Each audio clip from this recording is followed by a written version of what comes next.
Donc je suis le commandant Jean-Frédéric Biscay et je dirige le simulateur d'entraînement à la coordination aérienne des secours. C'est un simulateur dont la vocation est d'assurer la formation des cadres qui interviennent dans le domaine aérien de la sécurité civile, et c'est-à-dire plus particulièrement toutes les formations qui sont liées à les officiers qui sont engagés, embarqués dans les hélicoptères bombardiers d'eau, les officiers d'investigation aérienne, mais aussi les pilotes de la sécurité civile, qu'ils soient pilotes d'hélico ou pilotes d'avion.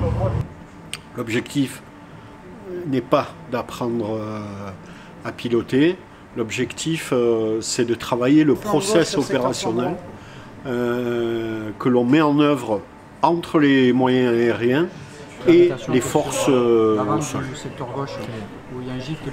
Donc ce centre il est composé de 8 box.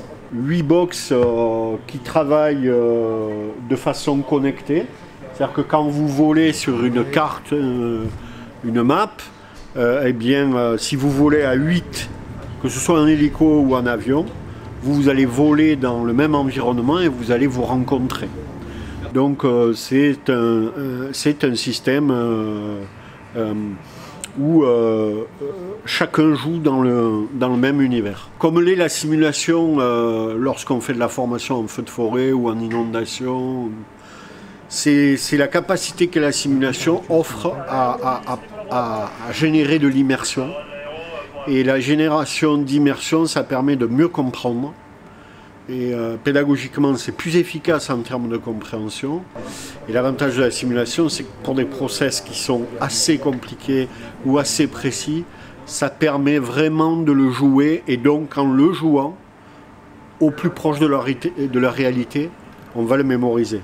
C'est vraiment ça l'intérêt de la simulation. Et puis, le monde évoluant, finalement, les univers numériques sont des univers qui sont de plus en plus appréhendés par les uns et par les autres, et finalement, on n'y échappe pas. Sur l'Aéro 3, l'idée, c'est de générer un feu comme si on le faisait dans des formations qui seraient plus terrestres. On génère un feu. Sur ce feu, la Direx engage des moyens au sol. 5 minutes avec les 4 et on va... le commandant des opérations de secours, qui est joué par l'animation, lui, va fixer les objectifs aéronautiques qu'il a retenus pour le chantier. Il va par radio les transmettre, et là on est déjà dans l'exercice, il va par radio les transmettre à l'officier aéro.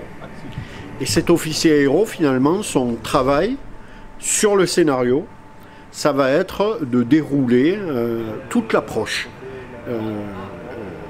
Donc la prise en compte des avions, la nécessité qu'il a à intégrer les obstacles et à en rendre compte aux pilotes. Donc tout ça par radio, cette chronologie, cette montée en charge, on la voit évoluer et elle existe, elle se verbalise à travers les messages radio. Et puis pendant l'exercice, forcément, avec les différentes norias des avions, eh bien, il va très clairement être là pour appliquer la politique de largage, d'extinction, que le COS a choisi. Et donc, il est dans l'hélico en format simulation, il se déplace sur le terrain, il se déplace sur le feu, et il va, comme dans la vraie vie, guider les avions. Donc l'idée, c'est que dans l'évaluation de l'exercice, on voit bien qu'il y a que l'élève, l'apprenant, on va évaluer, savoir s'il suit correctement la chronologie de l'intervention, et puis s'il n'oublie pas les rendez-vous fondamentaux dans l'exercice. Et du coup, en travaillant comme ça, demain, il va le jouer dans un hélico, mais il va conserver la même procédure. Voilà. Donc le scénario n'est là que pour faire vivre la procédure.